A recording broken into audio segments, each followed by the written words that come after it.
அனைவருக்கும் வணக்கம். வரலாறு இன்றைய முதல் கேள்வி. உலகின் தொன்மையான நாகரிகங்களை வரிசைப்படுத்துக. கீழ்கண்டவற்றில் 4 நாகரிகங்கள் கொடுத்துருக்குறாங்க. இது எது தொன்மையின் அடிப்படையில் வரிசைப்படுத்துங்க. ஃபர்ஸ்ட் நாகரிகம் எதுன்னு பார்த்தீங்கன்னா மெசபடோமியா, 2வது சிந்துவெளி நாகரிகம், 3வது எகிப்து நாகரிகம், 4வது சீன நாகரிகம்.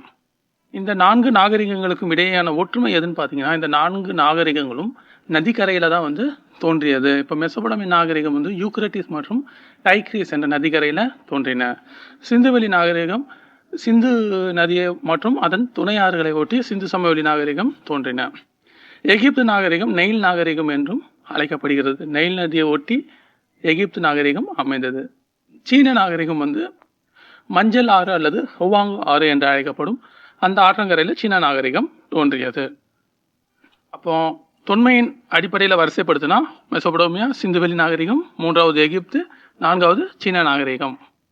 2வது இப்போ பொறுத்துக்க கேட்டுக்கிறாங்க. இப்போ முதல் நாகரிகம் மெசபடோமியா, 2வது சிந்து சமவெளி, 3வது எகிப்து, 4வது சீனா. இப்போ இதனுடைய காலம் எதுன்னு பார்த்து பொருத்தணும். இப்போ மெசபடோமியா நாகரிகம் கிமு 3500 2000 வரைக்கும். அப்போ சிந்துவெளி நாகரிகம் 3300 1900 வரைக்கும் கிமு. எகிப்து நாகரிகம் கிமு 3100 1100 வரைக்கும். அப்போ சீன நாகரிகம் 1700 1122 வரைக்கும்.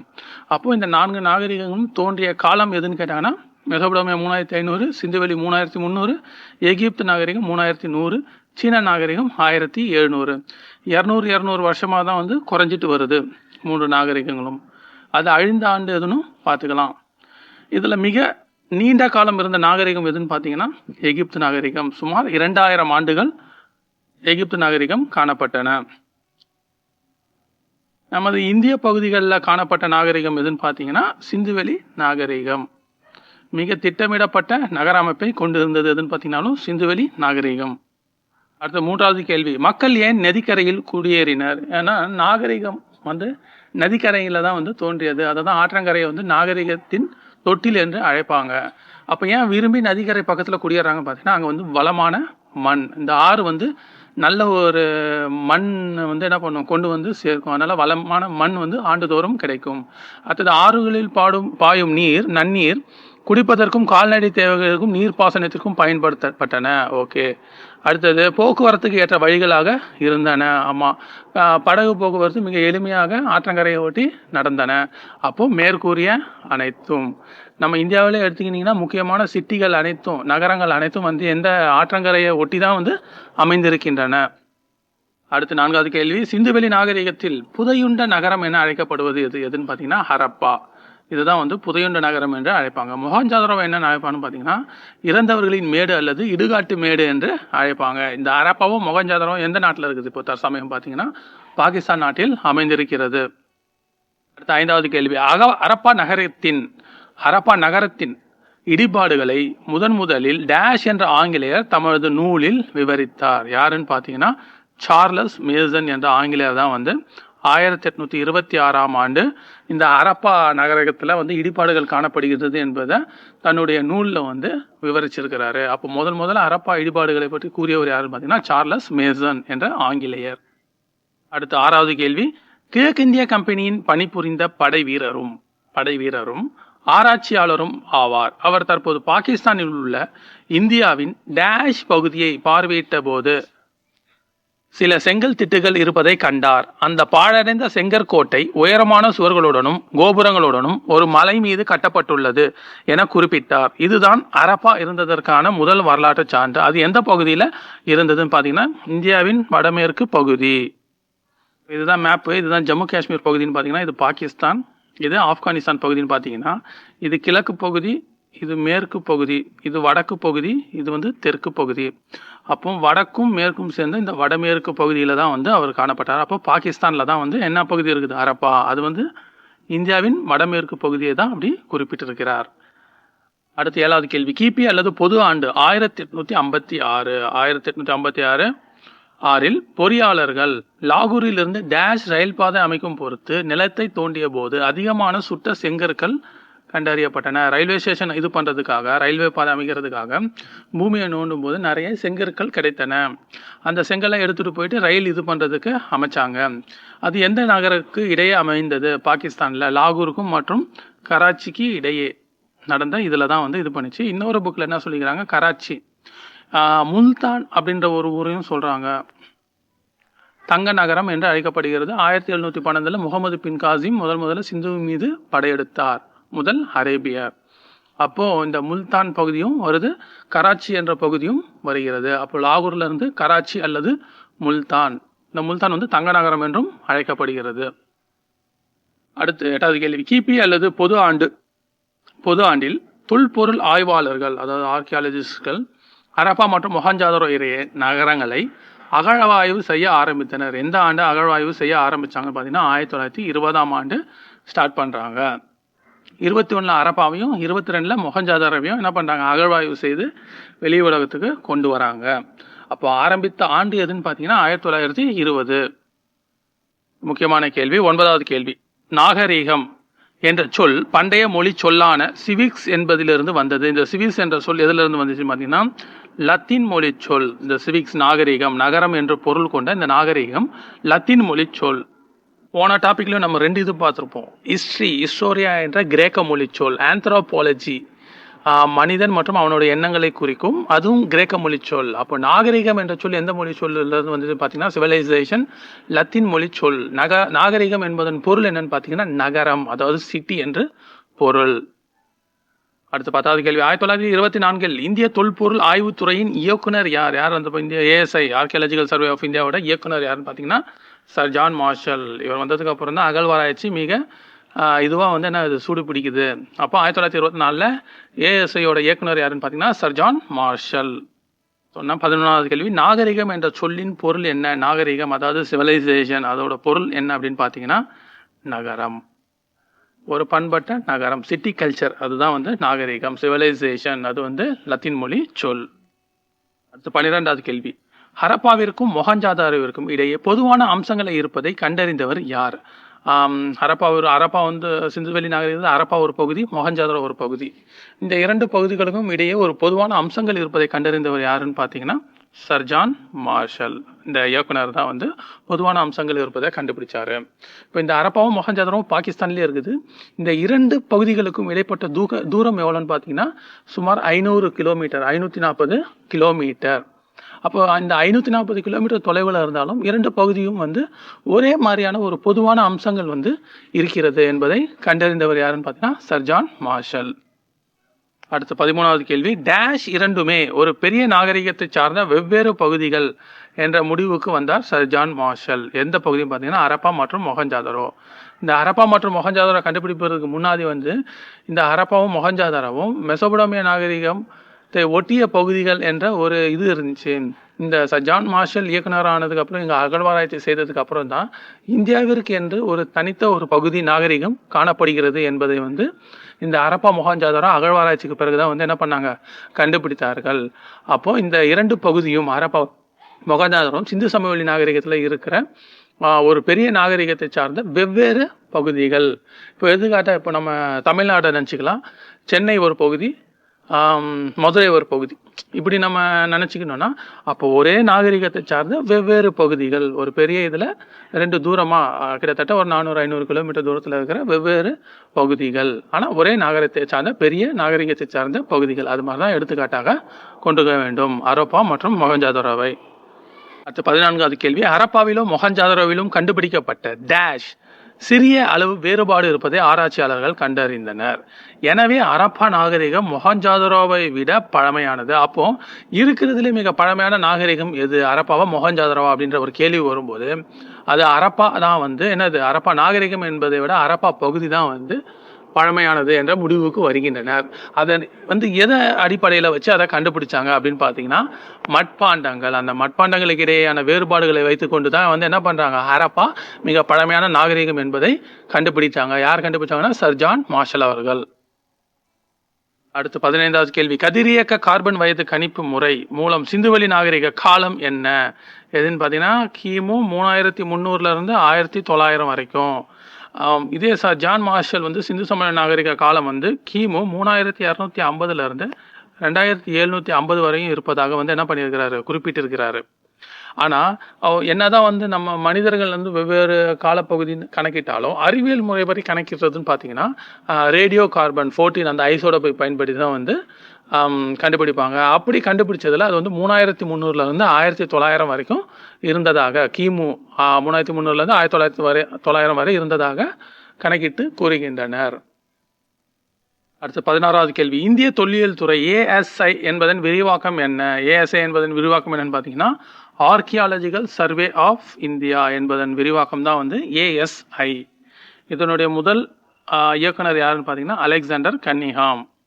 அடுத்தது 17வது கேள்வி, ASI நிறுவப்பட்ட ஆண்டு எது? ஆர்கியாலஜிக்கல் சர்வே ஆஃப் இந்தியா, அதாவது இந்திய தொல்லியல் துறை நிறுவப்பட்ட ஆண்டு 1861 ஆண்டு நிறுவப்பட்டது.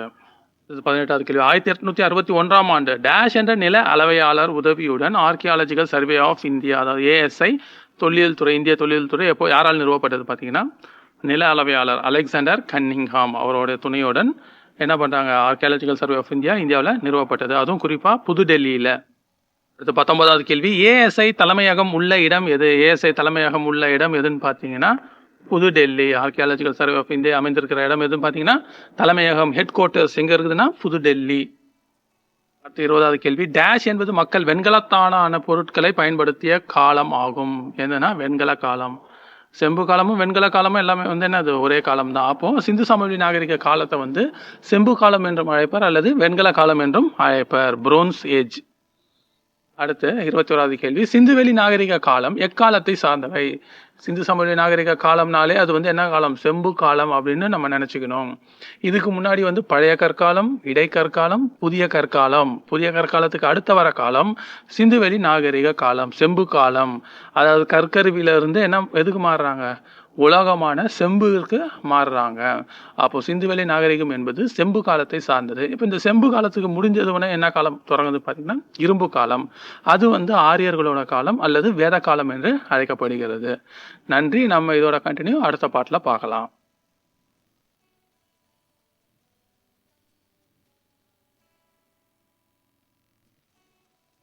பெருங்குளமானது நன்று அகன்று டேஷ் வடிவத்தில் அமைத்திருந்த நீர்த்தேக்கம் ஆகும். பெருங்குளம் எங்கே அமைந்திருக்கிறது? சிந்து சமவெளி நாகரிகத்தில் மொஹஞ்சதாரோ என்ற இடத்துல வந்து இந்த பெருங்குளம் அமைந்திருக்கிறது. மனிதனால் உருவாக்கப்பட்ட முதல் செயற்கை குளம். இது எந்த வடிவில் அமைந்திருக்கிறது? இந்த பெருங்குளம் அப்படின்னு பார்த்தீங்கன்னா செவ்வக வடிவில் அமைந்திருக்கிறது. அடுத்து 2வது கேள்வி, நீர் கசியாத கட்டுமானத்துக்கு மிக பழமையான சான்று எது? எதுன்னு பார்த்தீங்கன்னா பெருங்குளம். இந்த பெருங்குளம் ஏற்கனவே சொல்லியிருக்கிறோம், மொஹஞ்சதாரோ இறந்தவர்களின் மேடு என்ற இடத்துல அமைந்திருக்கிறது.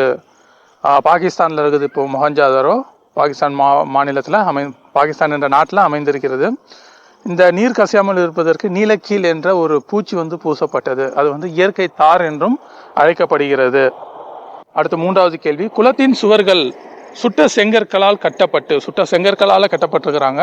நீர் கசியாமல் இருப்பதற்காக சுவரிலும் தளத்திலும் பல அடுக்குகள் கொண்டு டேஷ் கூட பூசப்பட்டிருந்தன. எதுனா நீலக்கீல் அல்லது இயற்கை தார் கொண்டு பூசப்பட்டிருந்தன. நார்மலாக செங்கல் இருந்துச்சுன்னா தண்ணியை வந்து கசிய விடும். அதன் மேலே ஏதோ ஒரு பூச்சி ஒன்று பூசி இருக்கிறாங்க. நீலக்கீல் அல்லது இயற்கை தார் கொண்டு பூசப்பட்டிருக்கனால தான் வந்து அது என்ன பண்ணிருக்கு, தண்ணியை கசிய விடாமல் பாதுகாத்திருக்கிறது. எது? பெருங்குளம். இந்த தொழில்நுட்பத்தை வந்து அப்போவே வரலாற்றுக்கு முந்தைய காலத்திலேயே கண்டுபிடிச்சிருக்கிறாங்க. அடுத்தது 4வது, குளத்திற்கு செல்ல படிக்கட்டுகள் எந்த திசையில் அமைக்கப்பட்டிருந்தன? இந்த குளம் வந்து செவ்வக வடிவில் அமைக்கப்பட்டிருந்தது. இது வந்து எந்த திசையை நோக்கி அமைக்கப்பட்டிருந்ததுன்னா வடக்கு தெற்கு திசையை நோக்கி அமைக்கப்பட்டிருந்தது. அடுத்தது 5வது கேள்வி, கீழ்கண்ட கூற்றுகளை ஆராய்க. தானிய களஞ்சியம் செங்கற்களால் அடித்தளமிடப்பட்ட பெரிய உறுதியான கட்டமைப்பு ஆகும். சரி. இவை தானியங்களை சேகரித்து வைப்பதற்காக பயன்படுத்தப்பட்டன. ஆமாம், தானியங்களை சேர்த்து வைப்பதற்கு தான் வந்து உபரி தானியங்களை சேர்த்து வைக்கிற இடம் தான் வந்து தானிய களஞ்சியம். தள வெடிப்புகளில் அந்த தரையில் வந்து என்ன இருக்குதுன்னா கோதுமை, பார்லி, திணை வகைகள், எள் மற்றும் பருப்பு வகைகளின் மிச்சங்கள் சிதறி காணப்படுகின்றன. இதுவும் சரியானது. இந்த தானிய களஞ்சியங்கள் 6 தானிய களஞ்சியங்கள் எங்கே இருக்குதுன்னு பார்த்தீங்கன்னா அரப்பாவில் இருக்குது. இந்த அரப்பா தான் வந்து சிந்துவெளி நாகரிகத்திலேயே முதல்ல கண்டுபிடிக்கப்பட்ட இடம்.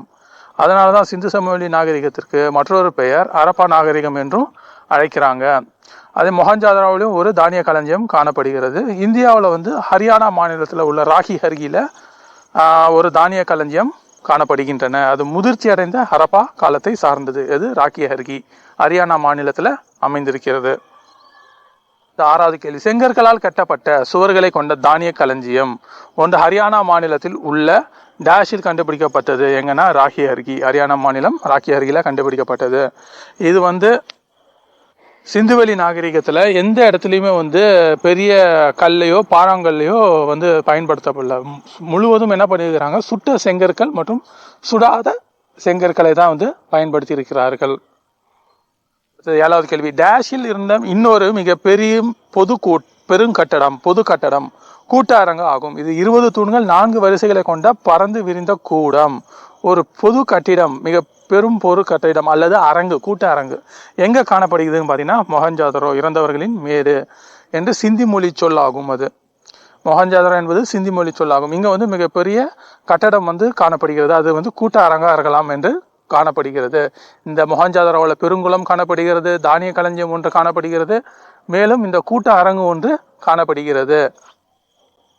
அடுத்த 8வது கேள்வி, கீழ்கண்ட கூற்றுகளை ஆராய்க. ஹரப்பா மக்கள் பெரும் வணிகர்களாக இருந்தன. ஆமா, ஹரப்பா மக்கள் வணிகர்களா இருந்தாங்க. லோத்தல்ல ஒரு செயற்கை துறைமுகம் காணப்படுகிறது. அதே மாதிரி ஆப்கானிஸ்தான் ஈரான் பார்டர்ல சுட்கா ஜெண்டோர் அப்படின்ற அந்த பகுதியிலும் ஒரு ஹார்பர் துறைமுகம் காணப்படுகிறது. அதுக்கப்புறம் 2வது, தரப்படுத்தப்பட்ட எடைகள் மற்றும் அளவைகள் அவர்களால் பயன்படுத்தப்பட்டன. ஆமா, பயன்படுத்தப்பட்டன. பொருட்களின் அளவை அளவிட அளவுகள் குறிப்பிடப்பட்ட குச்சிகளை பயன்படுத்தினர். ஆமா, அதுவும் பயன்படுத்தினார். அப்போ 2வது பாயிண்ட்டும் கரெக்ட். அவர்கள் சக்கர வண்டிகளை பயன்படுத்தினர். ஆமா, சிந்துவெளி நாகரிகம் மோஸ்ட்லி பெரும்பாலும் ஆற்றங்கரை நாகரிகம் தான். படகு போக்குவரத்தும் இதற்கு உதவின. தரவழி போக்குவரத்திற்கு சக்கர வண்டிகளை பயன்படுத்தினர். அந்த சக்கரம் எப்படி இருக்குதுன்னு பார்த்தீங்கன்னா ஆரக்காலே இல்லாம திடமான சக்கரங்களை பயன்படுத்தினர். இந்த சக்கரம் தான் புதிய கற்காலத்தில் கண்டுபிடிக்கப்பட்டது. இது மனிதனின் முதல் முக்கிய கண்டுபிடிப்பாகும். அடுத்தது 9வது கேள்வி, விரிவான கடல் வணிகம் எங்கு நடைபெற்றது? சிந்து சமவெளி நாகரிகத்தில் பகுதிகளுக்கும் எந்த நாட்டிற்கும் இடையே வாணிபம் நடைபெற்றதுன்னு பார்த்தீங்கன்னா மெசபடோமியா. இந்த சுமேரியா நாகரிகம் நிலவிய இந்த பகுதி தான் மெசபடோமியா நாகரிகம். இந்த 4 நாகரிகங்கள்லையும் மிக பழமையானது இந்த மெசபடோமியா நாகரிகம். இந்த பகுதியோடு தான் கடல் வாணிபம் சிந்து சமவெளி நாகரிக மக்கள் செய்திருந்தனர். மொத்தம் நம்ம ஏற்கனவே முன்னாடி படித்தோம், 4 நாகரிகங்கள் காணப்படுகின்றன. முதல்ல தோன்றிய நாகரிகம் எதுன்னு பார்த்தீங்கன்னா மெசபடோமியா, 2வது சிந்து சமவெளி நாகரிகம், 3வது எகிப்து, 4வது சீன நாகரிகம். இவை அனைத்தும் எங்கே தோன்றியன? நதிக்கரையில். அப்போ மெசபடோமியாவுடன் தான் கடல் வாணிபம் நடைபெற்றது. அடுத்த 10வது கேள்வி, சிந்துவெளி முத்திரைகள் தற்கால டேஷ் டேஷ் டேஷ் ஆகிய பகுதிகளை குறிக்கும். பண்டைய மெசபடோமியாவில் உள்ள சுமேர் பகுதியில் கிடைத்துள்ளமை இதை உறுதிப்படுத்துகிறது. அப்போ இந்த சுமேர் பகுதி எது? இந்த கீழ்கண்டவற்றுள் சுமேர் பகுதி எதுனா ஈராக், குவைத், சிரியா, இது 3 நாடுகளும் சேர்ந்தது தான் என்னது சுமேர் பகுதி என்று அழைக்கப்படுகிறது. சீனா வராது. அப்போ இந்த பகுதிகளோடு தான் இப்போ தற்போது ஈராக், குவைத், சிரியா இந்த நாடுகளோடு தான் முன்னாடி என்ன பண்ணியிருக்காங்க, சிந்துவெளி நாகரிக மக்கள் வாணிப தொடர்பு கொண்டிருந்தனர். அடுத்து 11வது கேள்வி, சுமேரியாவின் அக்காடிய பேரரசு இந்தியாவில் எப்படி நந்த வம்சம், மௌரிய பேரரசு, அரியாங்க வம்சம், குப்த பேரரசு இந்த மாதிரி சொல்கிறோம். அதே மாதிரி சுமேரியாவில் அக்காடிய பேரரசுக்கு உட்பட்ட அரசன் யாருன்னு பார்த்தீங்கன்னா அவர் பேர் நாரம் சின். சிங்கு கிடையாது, நாரம் சின். அவர் சுமேரியாவோட அக்காடிய பேரரசுக்கு அரசன். அவர் என்ன பண்ணுறாருன்னு பின்னாடி வரதெல்லாம் பார்க்கலாம். 12வது கேள்வி, சுமேரியாவின் அக்காடிய பேரரசுக்கு உட்பட்ட அரசன் நாரம் சிங் என்பவர் சிந்துவெளி பகுதியில் உள்ள டேஷ் என்ற இடத்தில் இருந்து அணிகலன்கள், அதாவது நகைகள் வாங்கியதாக நாரம் சிங் குறித்த காவியத்தில் குறிப்பிடப்பட்டுள்ளது. அப்போ சிந்துவெளி பகுதியை அது என்னன்னு அவங்க சொல்றாங்கன்னு பார்த்தீங்கன்னா மெலுகா என்று அழைக்கிறாங்க. அந்த இடத்துல இருந்து என்ன பண்ணிருக்கிறாங்க, அணிகலன் வாங்கியதாக குறிப்புகள் எங்க காணப்படுகிறது? மெசபடோமியா சுமேரியா நாகரிகத்துல காணப்படுகிறது. 13வது கேள்வி, பாரசீக வளைகுடா மற்றும் மெசபடோமியாவில் கண்டுபிடிக்கப்பட்டதை போன்று உருளை வடிவ முத்திரைகள் சிந்துவெளி பகுதிகளிலும் காணப்படுகின்றன. இந்த இரு பகுதிகளுக்கும் இடையில் டேஷ் நடைபெற்றதை காட்டுகிறது.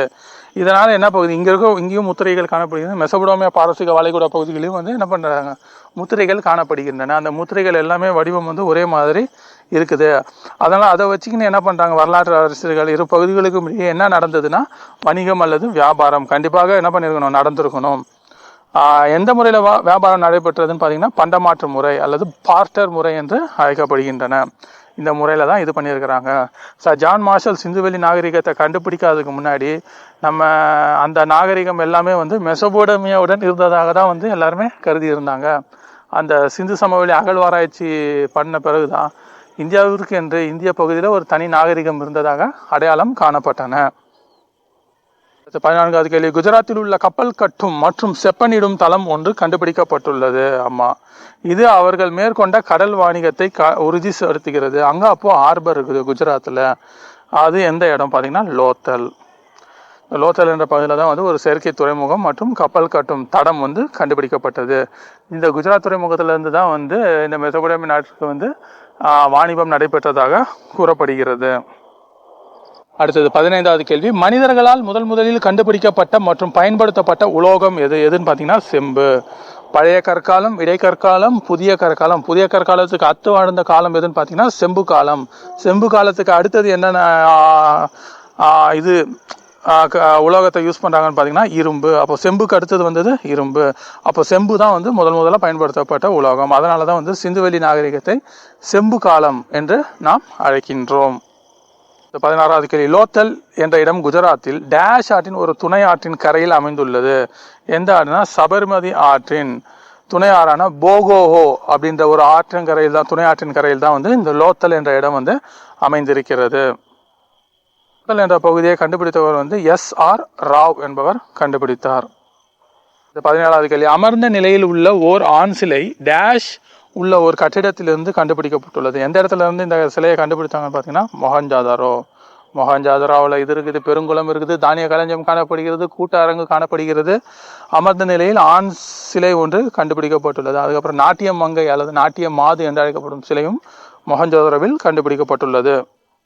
இது 18வது கேள்வி, குஜராத் மாநிலத்தில் உள்ள லோத்தலில் கண்டுபிடிக்கப்பட்ட தந்தத்தினாலான அளவுகோல் டேஷ் வரை சிறிய அளவீடுகளை கொண்டுள்ளது. 1704 மில்லிமீட்டர். இதுதான் சமகால அந்த சிந்துவெளி நாகரிகத்திலே அடையாளம் கண்டுபிடிக்கப்பட்ட மிக சிறிய அளவுகோல் வந்து 1704 மில்லிமீட்டர் அளவு கொண்ட ஒரு தந்தத்திலான அளவுகோல் ஆகும்.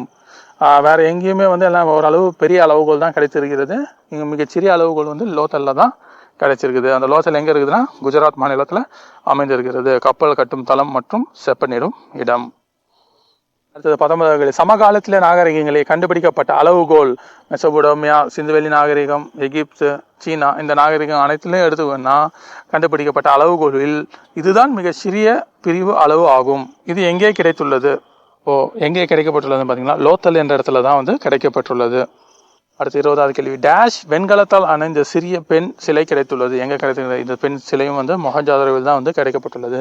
இந்த நாட்டியமங்கை சிலையை தான் வந்து சர் ஜான் மார்ஷல் பார்த்துட்டு இந்த தொழில்நுட்பத்தை பயன்படுத்தி இந்த மாதிரி சிலையை கண்டுபிடிக்கிறது வந்து பண்டைய நாகரிகங்களில் எங்கேயுமே காணப்படலைன்ட்டு சர் ஜான் மார்ஷல் குறித்துக்கிறார். இது வந்து இந்த மெழுக ஊற்றி இது பண்ணுற சிலை, அது வந்து ஒரு முறைன்னு சொல்லுவாங்க. அதை நான் அடுத்த இதில் சொல்கிறேன். இந்த பெண் சிலை வந்து அந்த மாதிரி ஒரு இதில் கண்டுபிடிச்சிருக்கிறாங்க. இது எங்கே கிடைச்சிருக்குது? இந்த பெண் சிலை வெண்கலத்தலான இந்த பெரிய சிலை இது நாட்டிய மாது அல்லது நாட்டிய மங்கை என்றும் அழைக்கப்படுகிறது. அது எங்கே கண்டுபிடிச்சாங்கன்னா மொஹஞ்சாதாரோவில். இப்போ மொஹஞ்சாதாரோவில் என்னென்ன கண்டுபிடிச்சிக்கிறோம் நம்ம பார்த்துருக்குறோம். வரலாறு இன்றைய முதல் கேள்வி, நடனமாது சிலையை முதலில் இந்த சிலையை நான் பார்த்தபோது இது வரலாற்றிற்கு முந்தைய காலத்தின் உருவாக்க முறையை சார்ந்தது என்று நம்புவதற்கு கடினமாக இருந்தது. ஏனெனில் இது போன்ற உருவாக்கம் பண்டைய மக்களுக்கு கிரேக்க காலம் வரை தெரியவில்லை. இவை ஏறத்தாழ 3000 ஆண்டுகளுக்கு முற்பட்டதாக இருக்கலாம் என நினைத்தேன். இச்சிலைகள் அக்காலத்துக்கு உரியதாகவே இருந்தன என இது யார் கூற்று? யாருன்னு பார்த்தீங்கன்னா சர் ஜான் மார்ஷல் கூறுகிறார். என்னன்னா நடனமாது சிலையை வந்து எந்த இடத்துல கண்டுபிடிக்கிறாருன்னு பார்த்தீங்கன்னா மொஹஞ்சாதாரோ என்ற இடத்துல வந்து எடுக்கிறாங்க. இது செம்பினால் ஆனப்பட்ட சிலை. இந்த வரலாற்றுக்கு முந்தைய காலம் ஏற்கனவே சொல்லியிருக்கிறேன். சிந்து சமவெளி நாகரிகத்தின் காலம் வந்து வரலாற்றின் தொடக்க காலம். அதாவது வரலாற்று காலம் என்பது எழுத்துப்பூர்வமான சான்றுகள் கிடைக்கிறதுலேருந்து ஸ்டார்ட் ஆகுது. இங்கே எழுத்துப்பூர்வமான சான்றுகள் கிடைக்கிறது, ஆனால் அதை வந்து படிக்க இயலவில்லை. அப்போ வரலாற்றுக்கு முந்தைய காலத்தை சார்ந்தது. இது போன்ற ஒரு சிலை வந்து கிரேக்க காலம் வரை கூட காணப்படவில்லை. அதனால் இது வந்து சிந்து சமவெளி நாகரிகத்துக்கு காணப்படுகிறது. இது 3000 ஆண்டுகளுக்கு முற்பட்டது என கூறுகிறார். யார் கூறுகிறார்னா சர் ஜான் மார்ஷல். 2வது கேள்வி, கொர்க்கை, வஞ்சி, தொண்டி, மத்ரை, உரை, கூடல்கர் என்ற பெயர் கொண்ட இடங்கள் எந்த நாட்டில் அமைந்திருக்கின்றன? இந்த கொர்க்கை, வஞ்சி எல்லாம், தொண்டி எல்லாமே வந்து நம்ம பழைய சங்க காலத்தில் இருக்கிற தமிழக ஊர்கள் மாதிரி காணப்படுகின்றன. மத்ரை என்பது மதுரை, உறையூர், கூடல் நகர் இதெல்லாம் மதுரையை சுற்றி இருக்கிற நகரங்கள். இது எந்த நாட்டில் காணப்படுகிறது பார்த்தீங்கன்னா பாகிஸ்தான் நாட்டில் இந்த பெயர் கொண்ட ஊர்கள் மற்றும் ஆறுகள் காணப்படுகின்றன. ஒரு 3வது கேள்வி. கொர்க்கை, பூம்புகார் போன்ற சங்ககால நகரங்கள் மற்றும் துறைமுகங்களின் பெயர்களுடன் உள்ள இடங்கள் டேஷில் உள்ளன. எந்த ஊர்ல இந்த மாதிரி கொர்க்கை, பூம்புகார் போன்ற சங்ககால நகரங்களின் பெயர்கள் காணப்படுகின்றன பாத்தீங்கன்னா ஆப்கானிஸ்தான் நகரத்துல காணப்படுகின்றன. பாகிஸ்தான் நாட்டில் அந்த பேரும், ஆப்கானிஸ்தான்ல இந்த பேரும், கொர்க்கை, பூம்புகார் போன்ற சங்ககால நகரங்களின் பெயர்கள் வந்து காணப்படுகின்றன. அடுத்தது பொறுத்துக்க. ஆப்கானிஸ்தான்ல வந்து காவேரி ஆறு இங்க வருது, காவிரின்றதும் அங்க வருது. பொருணை நதி அதுவும் ஆப்கானிஸ்தான்ல காணப்படுகிறது. பாகிஸ்தான்ல காவிரி வாலா அப்படின்னு அழைக்கிறாங்க. பொருணை ஆறுன்னு ஒரு ஆறும் காணப்படுகிறது. அப்போ காவிரி, பொருணை இந்த பெயர்கள் கொண்ட ஆறுகள் வந்து ஆப்கானிஸ்தான் மற்றும் பாகிஸ்தான் ஆகிய நாடுகளில் காணப்படுகின்றன. அடுத்த 5வது கேள்வி. கூற்றுகளை ஆராய்க. சிந்துவெளி எழுத்துக்களை இன்று வரை நம்மால் புரிந்து கொள்ள இயலவில்லை. ஆமா, சரியானது. எனவே சிந்து மக்களின் வாழ்க்கை முறையை அறிவதற்கு வேறு ஏதாவது சான்றுகளையே நாம் நோக்க வேண்டியுள்ளது. ஆமா, அகழ்வாராய்ச்சி சான்றுகளையே வந்து நம்ம பெரிதும் நம்பியிருக்க வேண்டியிருக்கிறது. சிந்து சமவெளி எழுத்து முறைகளை கண்டுபிடிச்சிருக்கிறாங்க. அது வந்து சித்திர வடிவில் இருக்கிற எழுத்து முறை. அதை போஸ்ட்ரோ போர்டன் முறை என்றும் அழைப்பாங்க. அவங்க வந்து எப்படி எழுத ஸ்டார்ட் பண்ணுவாங்கன்னா, வலதுபுறத்திலிருந்து இடதுபுறமாகவும், இடதுபுறத்திலிருந்து வலதுபுறமாகவும், வலதுபுறத்திலிருந்து இடதுபுறமாகவும், இந்த மாதிரி இதில் சிக்ஸாக்ல தான் வந்து என்ன பண்ணியிருக்கிறாங்க, அவங்க எழுதியிருக்கிறாங்க. இது வந்து ஹிராஸ் பாதிரியார் போன்றவர் வந்து திராவிட மொழிகளோடு ஒப்பிட்டு பார்க்கிறார். பூமியிலிருந்து அகழ்வாராய்ச்சி செய்து எடுக்கப்பட்ட பொருட்களின் அடிப்படையிலே சிந்துவெளி நாகரிகத்தின் வாழ்க்கை முறையை பற்றி நாம் அறிந்து கொள்ள முடிகிறது. அதனால வந்து இதை வந்து வரலாற்றுக்கு முந்தைய காலம் என்று அழைக்கின்றோம். வரலாற்று காலம் என்பது எழுத்துப்பூர்வமான சான்றுகளை படிக்க ஆரம்பித்தவுடன் இதுவும் வரலாற்று பூர்வமான சான்றுகளாகும். எப்பொழுது நம்ம இந்த எழுத்து முறைகளை புரிந்து கொள்கிறோமோ அப்பத்திலிருந்து சிந்து சமவெளி நாகரிக காலத்திலிருந்து வரலாற்று காலமும் ஆரம்பமாகும். அடுத்த 6வது கேள்வி. கீழ்கண்டவற்றுள் சிந்துவெளி நாகரிக மக்கள் பயன்படுத்திய ஆடைகள் எதனால் செய்யப்பட்டன? மோஸ்ட்லி பருத்தியில தான் வந்து செய்யப்பட்டிருந்தது. சிந்து சமவெளி நாகரிக மக்கள் தான் வந்து முதல்ல பருத்தியை வந்து விளைவித்தார்கள் என்ற ஒரு கூற்று காணப்படுகிறது. பருத்திக்கு அடுத்தது என்னன்னா, குளிருக்கு ஏற்ற மாதிரி கம்பளி ஆடைகளையும் பயன்படுத்தினர். பெரும்பாலாக பயன்படுத்திய ஆடை எதுன்னு பார்த்தீங்கன்னா அது வந்து பருத்தி ஆடை. அடுத்து 7வது கேள்வி. நூலை சுற்றி வைப்பதற்கான சுழல் அச்சுகள் மூலம் அவர்கள் டேஷ் செய்திருக்கின்றனர் என்று தெரிவிக்கிறது. எதனா, இந்த சுழல் அச்சுகள் மூலமாக நூலை நூற்க அவங்க வந்து என்ன பண்ணியிருக்காங்க, தெரிஞ்சு வச்சிருக்கிறாங்க. யாரு? சிந்து சமவெளி நாகரிக மக்கள். அடுத்த 8வது கேள்வி. சிந்துவெளி நாகரிக மக்கள் அமைதியான வாழ்க்கையை வாழ்ந்திருப்பதாக தோன்றுகிறது. ஏன்னா அங்கே போர் முறைகள் வந்து காணப்படவில்லை. ஏனென்றால் அவர்களிடம் டேஷ் இருந்ததற்கான எந்த ஆதாரமும் இல்லை. மேலும் சில ஆயுதங்கள் மட்டும்தான் வந்து சிந்து சமவெளி நாகரிக பகுதியில் கிடைத்திருக்கிறது. அப்போ என்ன அவங்க கிட்ட இருக்குன்னு பார்த்தீங்கன்னா படை, இந்த படை அமைப்பு வந்து காணப்படவில்லை. இராணுவம், போர் அமைப்பு முறை, அடுத்தது இராணுவம், போர் அமைப்பு முறை, படை போன்றவைகளும் வந்து காணப்படவில்லை. அதே நேரத்தில் ஆயுதங்களும், இரும்பாலான ஆயுதங்களும் காணப்படவில்லை. செம்பான ஒரு சில ஆயுதங்கள் தான் காணப்பட்டிருக்கின்றன. இரும்பின் பயன்பாடு பற்றி சிந்துவெளி நாகரிக மக்களுக்கு தெரியாது. அடுத்து 9வது கேள்வி. சிந்துவெளி நாகரிக மக்கள் டேஷ் மற்றும் டேஷ் அறிந்திருக்கவில்லை. அவங்களுக்கு தெரியாதது எது? கீழ்கண்டவற்றில் பார்த்தீங்கன்னா இரும்பின் பயன்பாட்டு தெரியாது. புதிய கற்காலத்துக்கு அடுத்து வந்தது எதுன்னு பார்த்தீங்கன்னா செம்பு காலம். செம்புனாலான கருவிகளை தான் வந்து அவங்க பயன்படுத்தினாங்க. அப்புறம் அவங்களோட அந்த விலங்குகள், இந்த குதிரைகளை பற்றி வந்து அவங்களுக்கு தெரியாது. ஆரியர்களுக்கு தான் இந்த குதிரையை பற்றி தெரியும். சிந்து சமவெளி நாகரிகத்துக்கு இரும்பு மற்றும் குதிரையின் பயன் பற்றி தெரியாது. அடுத்து 10வது கேள்வி. சிந்துவெளி நாகரிக மக்கள் ஆபரணங்கள் செய்ய டேஷ் நிற மணிக்கற்களை பயன்படுத்தினர். என்ன நிற மரக்கற்களை பயன்படுத்தினா அது வந்து சிவப்பு நிற மணிக்கற்களை பயன்படுத்தினர். அதுக்கு பேர் என்னன்னு பார்த்தீங்கன்னா கார்னிலியன் என்றும் அழைக்கப்படுகிறது. அப்போ சிந்து சமவெளி நாகரிக மக்கள் ஆபரணம் செய்ய கார்னிலியன் என்ற சிவப்பு நிற மணிக்கற்களை பயன்படுத்தினர். 10வது கேள்வி. நகர திட்டமிடலை நிர்வகிக்கவும், அதாவது சிட்டி அட்மினிஸ்ட்ரேஷன் மற்றும் வணிகத்தை மேம்படுத்தவும், நகரத்தில் அமைதியை நிலைநாட்டவும், வடிகால் அமைப்பை பராமரிக்கவும் ஓர் மையம் இருந்திருக்க வேண்டும். ஆமாம், ஒரு அதிகார மையம் இருந்திருக்க வேண்டும். ஏன்னா எல்லாமே வந்து ஒரு ப்ராப்பராக நடக்கும்போது அங்கே ஒரு அட்மினிஸ்ட்ரேஷன் ஒரு ஸ்ட்ராங்காக இருந்திருக்க வேண்டும் என்று வரலாற்று ஆசிரியர்கள் நம்புகின்றனர். யார் அதை பண்ணதுன்னு பார்த்தீங்கன்னா ஒரு அதிகார மையம். அரசரோ அமைச்சரோ யாரும் காணப்படவில்லை. ஒரு அட்மினிஸ்ட்ரேஷன் ரூலிங், ஒரு வணிக குழு தான் வந்து ஆட்சி செய்ததாக சொல்கிறாங்க. அதனால் அங்கே வந்து என்ன பண்ணாங்க, ஒரு அதிகார மையம் இருந்திருக்க வேண்டும் கண்டிப்பாக. அதிகார மையம் வந்து அரசராக இல்லை. அடுத்து 12வது கேள்வி, சிந்துவெளி மக்களின் முதன்மையான தொழில் பற்றி எதுவும் தெரியவில்லை, எனினும் அவர்கள் மேற்கொண்ட தொழில் எது? சிந்து சமவெளி நாகரிகம் முதன்மையாக மேற்கொண்ட தொழில் எதுன்னு பார்த்தீங்கன்னா வேளாண்மை. வேளாண்மை கருவிகள் அனைத்தும் என்ன எதில் செய்யப்பட்டிருந்ததுன்னா செம்பு ஆன கருவிகளாக தான் வந்து செய்யப்பட்டிருந்தன. சிந்துவெளி நாகரிக மக்களின் முதன்மையான தொழில் பற்றி தெரியவில்லை, எனினும் அவங்க மெயினாக மேற்கொண்ட தொழில் வந்து என்னது? வேளாண்மை தான். அடுத்தது 13வது கேள்வி, சக்கரத்தின் பயனையும் அறிந்திருந்தனர் எனில் அவர்கள் உருவாக்கிய மண்பண்டங்களின் வண்ணம் என்ன? அவங்க உருவாக்கின மண்பண்டங்களின் வண்ணம் வந்து சிவப்பு மற்றும் கருப்பு நிறத்தில் காணப்பட்டது. இந்த சிந்து சமவெளி நாகரிக காலம் வந்து 3100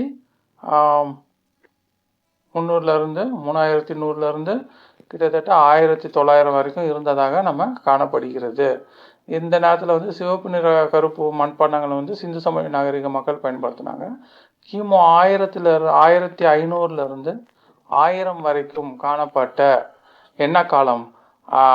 முன்வேத காலத்தில் பானைகளின் நிறம் என்ன இதில் காணப்படுதுன்னா பழுப்பு கலந்த மஞ்சள் நிறத்தில் காணப்பட்டது.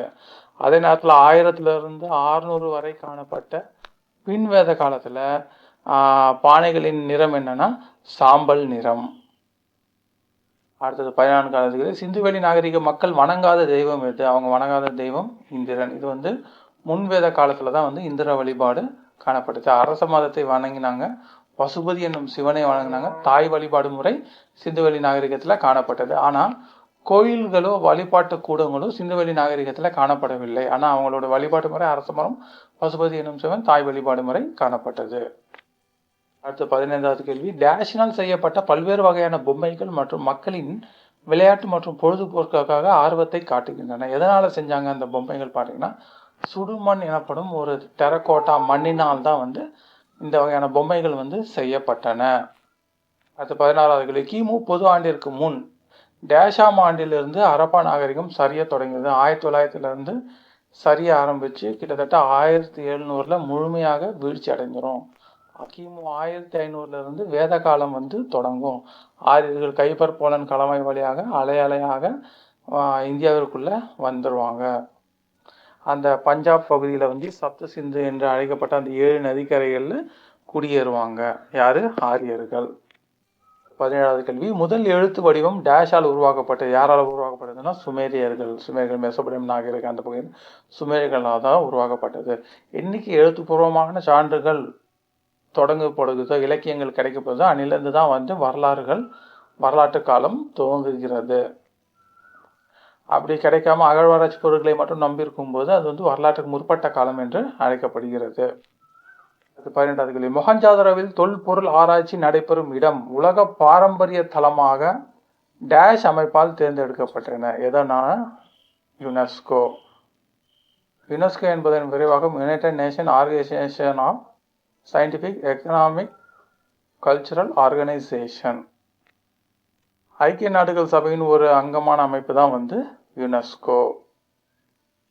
அடுத்து 19வது கேள்வி, பழமையான 4 நாகரிகங்களில் பெரிய பரப்பளவு கொண்ட நகரம். பெரிய பரப்பளவு கொண்டது எதுன்னு பார்த்தீங்கன்னா சிந்துவெளி நாகரிகம். கிட்டத்தட்ட சுமார் 15 லட்சம் சதுர கிலோமீட்டர் ஸ்கொயர் கிலோமீட்டர் அல்லது 13 லட்சம்லேருந்து 15 லட்சம் சதுர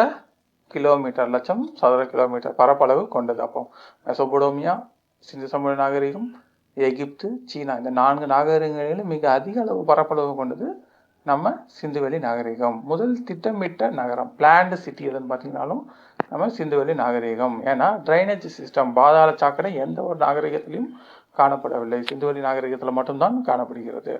அப்போ மெசபடோமிய நாகரிகம் அப்போ இந்த 2 இதுவும் எதில் வருதுன்னு பார்த்தீங்கன்னா சிந்துவெளி நாகரிகத்துக்கு தான் வந்து பொருந்தும். முதல்ல தொடங்கினது வேணால் மெசபடோமியாவாக இருக்கலாம் தொடங்கப்பட்ட நாகரிகம். ஆனால் திட்டமிட்ட வெல் பிளான்டு சிட்டி எதுன்னு பார்த்தீங்கன்னா சிந்துவெளி நாகரிகம்.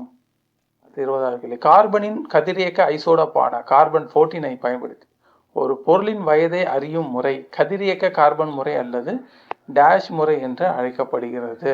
கார்பன் 14 அல்லது கார்பன் 14 என்று அழைக்கப்படுகிறது. இதனை பயன்படுத்தி தான் வந்து நம்ம என்ன பண்ணுறோம், பொருட்களின் காலத்தை மிக துல்லியமாக அறிய இயலும். ஒரு அரை ஆயுட்காலம் என்பது கிட்டத்தட்ட 5500 ஆண்டுகள் என்று வரையறுக்கப்படுகிறது. இதை வந்து அமெரிக்க நாட்டை சேர்ந்த வில்லியம் லிபி என்பவர் தான் வந்து இந்த ரேடியோ கார்பன் முறையை வந்து ஐசோடோப்பை பயன்படுத்தி காலத்தை, அந்த பொருட்களின் வயதை கண்டறியும் முறையை வந்து கண்டுபிடித்தார். யாருன்னா அமெரிக்க நாட்டை சார்ந்தவர் வில்லியம் லிபி. அடுத்தது, மரங்களின் உள் தோற்றத்தை வைத்தும் காலத்தை கணக்கிடலாம். அது வந்து டென்ட்ராக்ரோனாலஜி என்று அழைக்கப்படுகிறது. நன்றி. நம்ம அடுத்த பாட்டில் பார்க்கலாம்.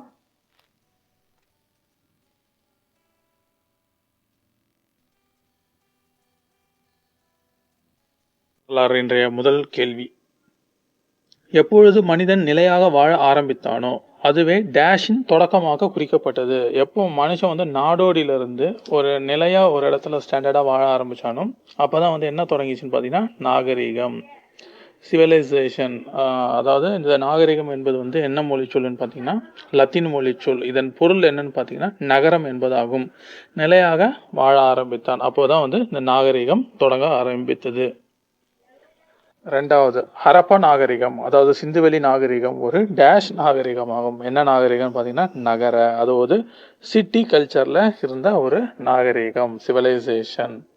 அப்போ சிந்துவெளி நாகரிகம் ஒரு நகர நாகரிகம். ஆனால் இதுக்கப்புறம் வர ஹரப்பா இல்லை ஆரிய நாகரிகம் வந்து கிராம நாகரிகத்தை சார்ந்தது. சிந்துவெளி நாகரிகம் வந்து நகர நாகரிக காலம். இதோடைய காலம் வந்து 3300 கிமு 300லேருந்து 1900 வரைக்கும்.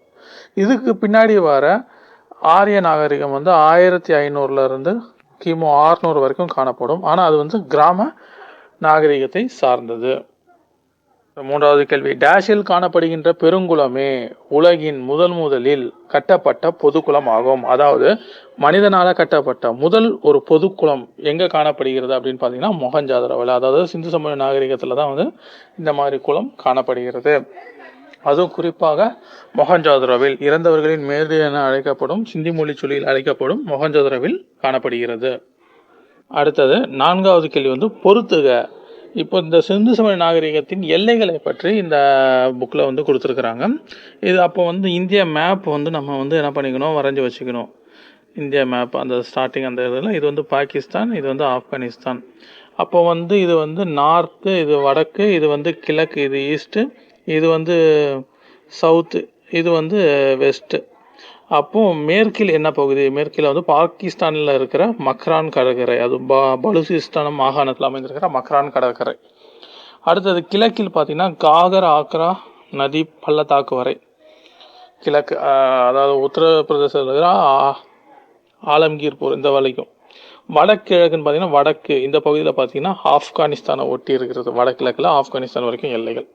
தெற்கில் வந்து நம்ம மகாராஷ்டிரா வரைக்கும் தைமாபாத் பகுதி வரைக்கும் எல்லைகளாக காணப்பட்டன. அப்போ மேற்கில் பலுசிஸ்தானில் இருக்கிற மக்ரான் கடற்கரை வரைக்கும், கிழக்கில் காகர் ஆக்ரா நதி பள்ளத்தாக்கு வரை, வடகிழக்கில் ஆப்கானிஸ்தான் வரை, தெற்கில் மகாராஷ்டிரா வரை. அப்போ எல்லாமே வந்து என்ன பண்ணி பொறுத்துக்க சரியாக பொருத்தப்பட்டுள்ளது. ஐந்தாவது கேள்வி, சிந்துவெளி நாகரிக மக்கள் எந்த உலோகங்களை பற்றி அறிந்திருந்தனர்? எந்த உலோகங்களை பற்றி அறிந்திருந்தனர்? அப்போ அவங்க அறியாத உலோகம் எதுன்னு பார்த்தீங்கன்னா இரும்பு. அப்போ இரும்பு எதில் இருக்குதுன்னு பார்க்கணும் ஃபர்ஸ்ட். சிந்துவெளி நாகரிக மக்கள் அறியாத உலோகம் வந்து இரும்பு. அப்போ 2வதுல இருக்குது இரும்பு, 3வதுல இருக்குது, 4வதுல இருக்குது. அப்போ இந்த ஆப்ஷன் வராது. அப்போ செம்பு அறிந்திருந்தாங்க, வெண்கலம் பிரான்ஸ் பற்றி தெரிஞ்சிருந்துச்சு, வெள்ளி சில்வர் பற்றி அவங்களுக்கு தெரிஞ்சு, தங்கம் கோல்டு பற்றி அவங்களுக்கு தெரிஞ்சிருந்தது. அப்போ ஃபர்ஸ்ட் ஆப்ஷன் கரெக்டானது. அடுத்த 6வது கேள்வி, சிந்துவெளி நாகரிகம் எந்த காலத்தை சார்ந்தது? இப்போ முதல்ல வரலாறுல தொடங்கும் போது பழைய கற்காலம், புதிய இடைக்கற்காலம், புதிய கற்காலம், உலோக காலம். இந்த உலோக காலத்தில் முதல்ல ஸ்டார்ட் ஆனது செம்பு காலம், அதுக்கடுத்தது வருது இரும்பு காலம். அப்படின்னா சிந்துவெளி நாகரிகம் கற்காலத்தை சார்ந்ததா? கண்டிப்பாக கற்காலத்தை சார்ந்ததாக கிடையாது. அது வந்து ஒரு உலோக காலத்தை சார்ந்தது. குறிப்பாக அந்த உலக காலம் வந்து 2 வகையாக பிரிக்கப்படுகிறது. ஒன்று செம்பு காலம், இன்னொன்று வந்து இரும்பு காலம். சிந்து சமவெளி நாகரிகத்தை பொறுத்த வரைக்கும் அவங்களுக்கு வந்து செம்பின் பயன்பற்றி தான் தெரியுமே தவிர இரும்பின் பயன்பற்றி அவர்களுக்கு தெரியாது. அப்போ உலக காலத்தில் என்ன காலம்னு பார்த்தீங்கன்னாலும் அது வந்து செம்பு காலம் அல்லது வெண்கல காலம் என்று அழைக்கப்படுகிறது. இதற்கு அப்புறம் வர ஆரிய காலத்தில் தான், ஆரியர்கள் காலம் அல்லது வேத காலத்தில் தான் வந்து அந்த உலக காலத்தில் இரும்பு காலமும் அவர்களுக்கு இரும்பின் பயன்பற்றி தெரியறதுனால அந்த இரும்பு வந்து அவர்கள் வந்து அதை பற்றி தெரிஞ்சிருந்தாங்க. சிந்துவெளி நாகரிக மக்களுக்கு இரும்பின் பயன்பற்றி தெரியாது, அவங்க கற்காலத்திலையும் கிடையாது. அதே வேளையில் சிந்துவெளி நாகரிகத்தின் முன்னோடி எனப்படும் இந்த மெஹர் பகுதி வந்து புதிய கற்காலத்தை சார்ந்தது. முன்னோடி அது வந்து கிமு 7000 ஆண்டை சார்ந்தது. அடுத்தது 7வது கேள்வி, ஆற்றங்கரைகள் நாகரிக தொட்டில்கள் என அழைக்கப்பட காரணம் என்ன? ஆற்றங்கரைகள், அதாவது ஆற்றங்கரை ஓரதான் வந்து எல்லாமே இதாகிடுச்சு. ஏன்னா மண் வந்து மிக வளமானது. ஆமாம், மண்டல் மண் வந்து ஆண்டுதோறும் என்ன பண்ணும், ஆறுகள் வந்து பாயும் போது அதை வந்து படிய வைக்கும். சீரான காலநிலை நிலவுவதால், ஆமாம், ஒரு வெப்பம் இல்லாமல் ஒரு சமமான காலநிலை நிலவும். போக்குவரத்திற்கு பயனுள்ளதால், படகு போக்குவரத்துனால மிக எளிமையாக ஒரு இடத்துல இருந்து பிற இடத்துக்கு மிக எளிமையாக செல்லலாம். அடுத்தது, பெரும்பாலான நாகரிகங்கள் ஆற்றங்கரைகளில் தோன்றியதால். ஆமாம், மோஸ்ட்லி இதுதான் வரும். பெரும்பாலான நாகரிகங்கள் ஆற்றின் கரையில் தோன்றியதால். எடுத்துக்காட்டு, சிந்துவெளி நாகரிகம் வந்து எங்கே தோன்றுச்சு? சிந்து நதி மற்றும் அதன் கிளை நதிகளில் தோன்றுச்சு. மெசபடோமிய நாகரிகம் யூப்ரட்டிஸ் மற்றும் தைகிரஸ் நதிக்கரையில் தோன்றியது. எகிப்து நாகரிகம் நைல் நதிக்கரையில். சீன நாகரிகம் மஞ்சள் நதி. அப்போது இந்தியாவில் வந்து குறிப்பாக சில நகரங்கள் அனைத்தும் வந்து எங்கே தோன்றியது? ஆறுகள் பக்கம் தான் தோன்றியது. எடுத்துக்காட்டாக இப்போ தமிழ்நாட்டை எடுத்துக்கிட்டிங்கன்னா, இப்போ வைகை சமவெளியில் தான் வந்து இந்த கீழடி, இந்த மதுரையெல்லாம் தோன்றியது. பாலாற்று கரையில் தான் வந்து காஞ்சிபுரம் நகரம் தோன்றியது. இப்படி நகரங்களை பற்றி தான் வந்து முக்கியமான இடங்கள் வந்து தோன்ற வாய்ப்பு இருக்குது. இந்த பாலாரை ஓட்டி தான் வாணியம்பாடி, ஆம்பூர் நகரங்கள்லாம் கூட அமைந்தது. அப்போது ஆற்றங்கரை முக்கிய ஒரு தொட்டிலாக அமைந்தது நாகரிகங்கள் தோன்றுவதற்கு. அடுத்து 8வது கூற்று, அரப்பா நாகரிகம் ஒரு நகர நாகரிகம் என்றாலும். அதாவது சிந்துவெளி நாகரிகம் மற்றும் அரப்பா நாகரிகம். அரப்பா என்று அழைக்கப்படுவதற்கு முதலாக கண்டுபிடிக்கப்பட்ட அகழ்வாராய்ச்சி செய்யப்பட்ட இடம் அரப்பா என்பதால் அது அரப்பா நாகரிகம் என்றும் அழைக்கலாம். அதாவது சிந்துவெளி நாகரிகம் ஒரு நகர நாகரிகம் எனலாம். சரி. காரணம், திட்டமிட்ட நகர அமைப்பு மற்றும் மேம்பட்ட கழிவுநீர் அமைப்பு. ஆமாம், ஒரு பிளான்ட் வெல் டெவலப்டு சிட்டி. அதனால தான் வந்து அது நகரம் என்று அழைக்கிறோம். அப்போ கூற்றும் காரணமும் சரியானது. அடுத்து 9வது கேள்வி, கூற்று, அரப்பா நாகரிகம் வெண்கல காலத்தை சார்ந்தது. அதாவது செம்பு வெண்கலம் எல்லாமே ஒன்று தான். அப்போ இது வெண்கல நாகரிகம் அல்லது வெண்கல காலம் அல்லது செம்பு காலம் என்றும் சொல்லலாம் அரப்பா நாகரிகம். அப்போ அது சரியானது. அரப்பா மக்களுக்கு இரும்பின் பயன்படுத்தி தெரியாது. அப்போ இதுவும் சரியானது. அரப்பா மக்களுக்கு செம்பு, தங்கம், வெள்ளி, இந்த டெரகோட்டா, கார்னிலியன் சிவப்பு மணிக்கற்கள் அதை பற்றி தான் வந்து ஓரளவு நாலேஜ். இரும்போட பயன்பற்றி அவர்களுக்கு தெரியவில்லை. அப்போ கூற்றும் காரணமும் சரியானது. அடுத்து 10வது கூற்று, ஹரப்பா மக்களின் பொறியியல் திறன் குறிப்பிடத்தக்கது. ஆமாம், அவங்களோட அந்த கட்டுமான அமைப்பு வந்து மிக நுட்பமானது. எடுத்துக்காட்டாக பெருங்குளம், தானிய களஞ்சியம், கூட்ட அரங்கு என்று பல வகையான இதை சொல்லலாம். அப்போ அதுக்கான ஒரு காரணமும் சொல்கிறாங்க பாருங்கள். கடலின் அலைகள், ஓதங்கள், நீரோட்டத்தை கணித்த பின் கப்பல் கட்டும் தளத்தை கட்டியிருப்பது. ஆமாம், அந்த கடல் அலையை வச்சு என்ன பண்ணியிருக்கிறாங்க? ஹார்பர், துறைமுகம் கட்டியிருக்கிறாங்க. இந்த ஹார்பர் எங்கே காணப்படுகிறது? குஜராத் மாநிலத்தில் உள்ள லோத்தலில் காணப்படுகிறது. சபர்மதி ஆற்றங்கரையின் துணை ஆறான போகோவா ஆற்றங்கரையில் அமைந்திருக்கிறது. அப்போ கூற்றும் காரணமும் சரியானது. அடுத்து 11வது கேள்வி, கீழே கொடுக்கப்பட்டுள்ள மொஹஞ்சதாரோ பற்றிய கூற்றுகளில் எவை சரியானவை? தங்க ஆபரணங்கள் பற்றி தெரியவில்லை. இது வந்து தவறானது. அவங்களுக்கு வந்து இரும்பை பற்றி தான் வந்து தெரியாத தவிர தங்கம், வெள்ளி, செம்பு பற்றி, வெண்கலம் பற்றி தெரியும். வீடு சுட்ட செங்கற்களால் கட்டப்பட்டன. ஆமாம், சரியானது. அடுத்தது, கருவிகள் இரும்பினால் செய்யப்பட்டன. எந்த ஒரு கருவியும் இரும்பினால் செய்யப்பட்டது கிடையாது. அவர்களுக்கு இரும்பின் பயன் பற்றியே தெரியாது. அடுத்த 4வது கேள்வி, பெருங்குளம் நீர் கசியாமல் இருப்பதற்காக பல அடுக்குகளால் இயற்கை தார் கொண்டு பூசப்பட்டன. ஆமாம், இது சரியானது. அது வந்து நீலக்கிளி எனப்படும் ஒரு கல்லும் இந்த இயற்கை தார் கொண்டும் பூசப்பட்டன. அப்போ 2ம் 4ம் சரி, 1, 3 தவறு. 12வது கேள்வி, கீழ்காணும் கூற்றை ஆராய்க. நகரங்கள், தெருக்களின் வடிவமைப்பு மற்றும் செங்கல் அளவு ஆகியவை சீரான தன்மையுடையவாக இருந்தன. ஆமாம், எல்லாமே வந்து ஒரு கரெக்டான ஒரு ப்ராப்பரான இதாக இருந்துச்சு. இது சரியானது.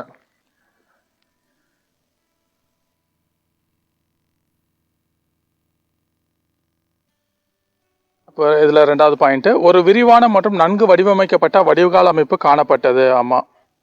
அடுத்தது 3வது பாயிண்ட், தானிய களஞ்சியம் அரப்பா நகரங்களின் முக்கியமான பகுதியாக விளங்கியது. அப்போ மேலே கூறப்பட்டுள்ள அனைத்து கூற்றுகளில் எது சரியானதுன்னு பார்த்தீங்கன்னா அனைத்தும் சரியானது. அடுத்தது 13வது கேள்வி, பொருந்தாததை வட்டமிடுக. இந்த சிந்துவெளி நாகரிகத்தில் இது எது கீழே இருக்கிறது பொருந்தலை? எல்லாமே வந்து விலங்குகள்.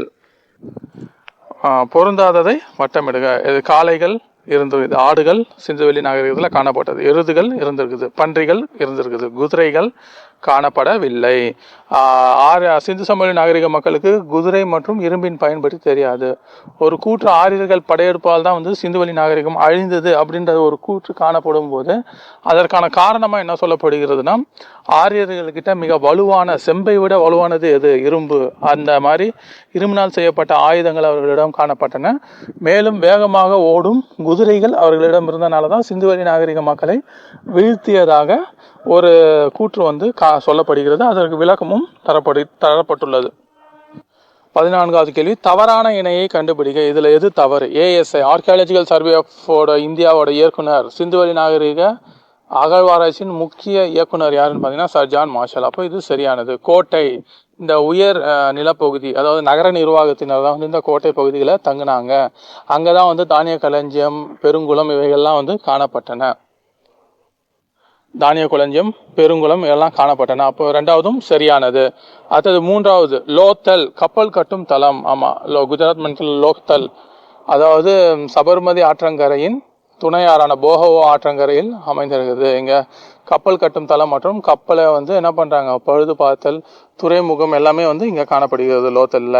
அத 4வது, ஹரப்பா நாகரிகம் காவிரி ஆறோட சம்பந்தப்பட்டது. இல்ல, தவறு. அது சிந்து நதி மற்றும் அதன் துணை ஆறான ராவி, செனப், ஜீலம் இந்த நதியை பேஸ் பண்ணி தான் ஹரப்பா நாகரிகம் செழித்தோங்கியது. அப்போ இதுல 4வது தான் தவறானது. 15வது, மிக பழமையான நாகரிகம் எது? மெசொபொடேமியா. 2வது சிந்துவெளி நாகரிகம், 3வது எகிப்து நாகரிகம், 4வது சீன நாகரிகம். அப்போ இந்தியாவில் மிக பழமையான நாகரிகம் சிந்துவெளி நாகரிகம். உலக அளவில் பார்த்தீங்கன்னா மெசொபொடேமியா தான் முதல் பழமையான நாகரிகம். அடுத்த 2வது கேள்வி, இந்தியாவின் தொல்லியல் துறை டேஷ் என்ற நில அளவையாளர் உதவியுடன் தொடங்கப்பட்டது. 1861ஆம் ஆண்டு அலெக்சாண்டர் கன்னிங்ஹாம் என்பவரால் புதுடெல்லியில ஆர்கியாலஜிக்கல் சர்வே ஆஃப் இந்தியா, இந்திய தொல்லியல் துறை நிறுவப்பட்டது. அடுத்தது 3வது கேள்வி, டேஷ் தானியங்கள் சேர்த்து வைக்க பயன்பட்டன. தானிய களஞ்சியங்கள் தான் உபரி தானியங்களை சேர்த்து வைக்க பயன்படுத்தப்பட்டன. இந்த தானிய களஞ்சியம் மொஹஞ்சதாரோவிலும் காணப்படுகிறது, ஹரப்பாவிலும் காணப்படுகிறது. 4, மக்கள் குழுக்களாக சேர்ந்து டேஷை உருவாக்குகிறார்கள். மக்கள் குழுவாக சேர்ந்து என்ன சமூகத்தை உருவாக்குகிறார்கள், சமுதாயத்தை. அடுத்தது 16வது, சரியா தவறா என கூறுக. மெஹர்கர் புதிய கற்கால மக்கள் வாழ்ந்த ஒரு இடமாகும். இது சிந்துவெளி நாகரிகத்தின் முன்னோடி. இது கிமு 7000 ஆண்டை சார்ந்தது. அப்போ புதிய கற்கால மக்கள் வாழ்ந்த ஒரு இடமாகும் மெஹர்கர். அப்போ அது என்னது சரியானது. அது 2வது, இந்தியாவின் தொல்பொருள் ஆய்வியல் துறை தொல்பொருள் ஆராய்ச்சிக்கும் நாட்டின் கலாச்சார நினைவு சின்னங்களின் பாதுகாப்பிற்கும் பொறுப்பானது. அப்போ இதுவும் சரியானது. அதுதான் என்ன பண்றாங்க, தோண்டி எடுத்து அதை மியூசியம்ல வச்சு பாதுகாக்கிறாங்க. அடுத்தது 3வது, தானிய களஞ்சியங்கள் தானியங்களை சேர்த்து வைப்பதற்காக பயன்படுத்தப்பட்டது. ஆமா. அடுத்தது 4வது, முதல் எழுத்து வடிவம் சீனர்களால் உருவாக்கப்பட்டது. கிடையாது, தவறு. யாரால முதல் எழுத்து வடிவம் கண்டுபிடிக்கப்பட்டதுன்னு பார்த்தீங்கன்னா சுமேரியர்களால்.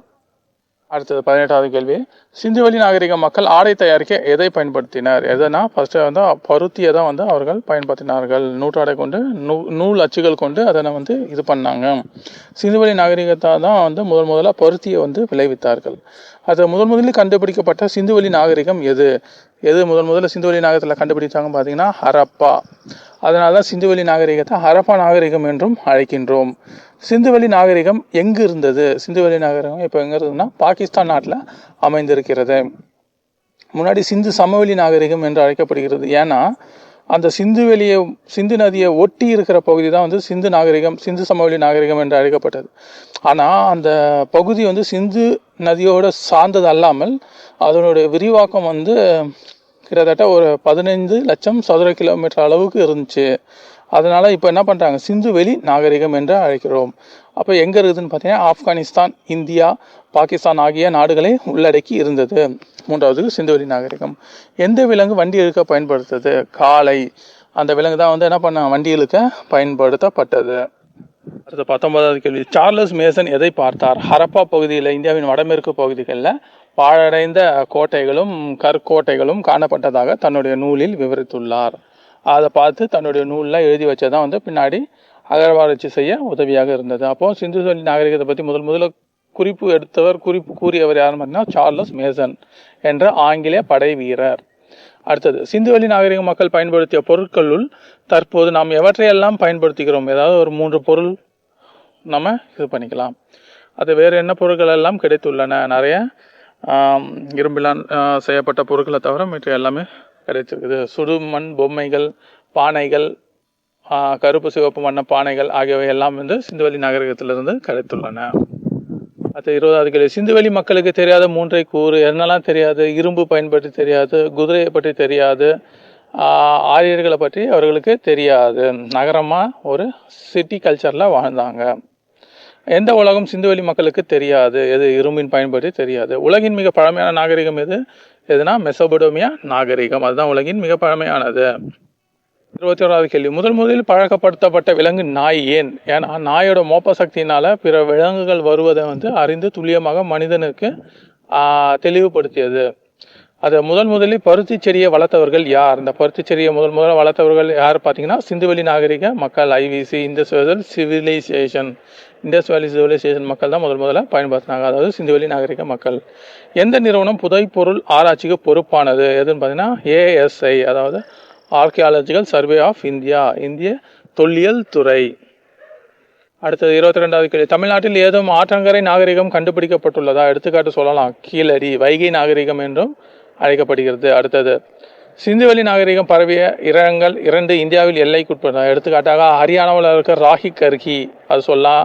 ராஜஸ்தான் காளிபங்கன், குஜராத்தில் லோத்தல், இந்த பகுதிகள்லாம் வந்து சிந்துவெளி நாகரிகம் பரவிய பகுதிகள். அடுத்தது, சிந்துவெளி நகரங்கள் குழந்தைகளுக்கான நகரங்கள் என கூற முடியுமா? அது நம்மளுக்கு தேவையில்லை. அடுத்தது 23வது கேள்வி, ஒவ்வொரு வீட்டிலும் என்ன இருந்துச்சு சிந்துவெளி நாகரிக மக்களில்? முற்றம் இருந்தது, கழிப்பறை இருந்தது, குளியலறை காணப்பட்டது. இது என்ன கால நாகரிகம்னா நகரம். அடுத்தது, தானியங்களை சேர்த்து வைக்க டேஷ் பயன்படுத்தப்பட்டது? தானிய களஞ்சியம். மொஹஞ்சதாரோவை விட பழமையானது எதுனா ஹரப்பா. ஏன் ஹரப்பா ரொம்ப பழமையானதுன்னு கேட்டிங்கன்னா, அதற்கிடையே பானைகளை வைத்துக்கொண்டு சர் ஜான் மார்ஷல் என்பவர் ஹரப்பா வந்து பழமையானது என்று ஒரு கூற்றை தெரிவிக்கிறார். அடுத்து 24வது கேள்வி, இது நீர் கசியாமல் இருக்க பூசப்பட்டது? எதுனா தார், இயற்கை தார். இதுதான் தொல்பொருள் ஆய்விற்கு பொறுப்பு வகிக்கிறது. எதுனா ASI, Archaeological Survey of India. கப்பல் கட்டும் தளம் கண்டுபிடிக்கப்பட்ட இடம் எதுனா இந்தியாவில் இருக்க லோத்தல், சபர்மதி ஆற்றங்கரையில் அமைந்திருக்கிறது. SR ராவ் என்பவர் தான் இந்த லோத்தல் பகுதியை அகழ்வாராய்ச்சி செய்தார். இந்திய தொல்பொருள் ஆய்வில் துறையின் இயக்குநராக இருந்தவர் கீழிருந்து மேல் யாருன்னு பார்த்தீங்கன்னா சர் ஜான் மார்ஷல் இருந்திருக்கிறாரு, அலெக்சாண்டர் கன்னிங்ஹாம் இருந்திருக்காரு. சிந்து சமவெளி மக்களுக்கு இதன் பயன்பற்றி தெரியாது. எதுனா இரும்பின் பயன்பற்றி அவர்களுக்கு தெரியாது. நன்றி. நம்ம அடுத்த பாட்டில் பார்க்கலாம்.